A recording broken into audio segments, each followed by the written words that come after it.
சேனலில் ஹாஸ்பிரம் சட்னி எப்படி பண்ணுறதுன்னு பார்க்கலாம். அது இட்லி தோசைக்கெல்லாம் ரொம்ப நல்லதுங்க, ஹெல்த்தியும் கூட. இது ஸ்டவ் பற்ற வச்சுட்டுங்க.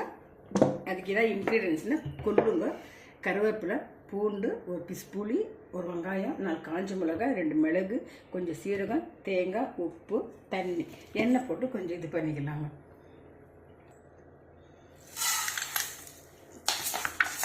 கொள்ளு வறுத்தலாங்க. இதோட சேர்த்து தேங்காய்,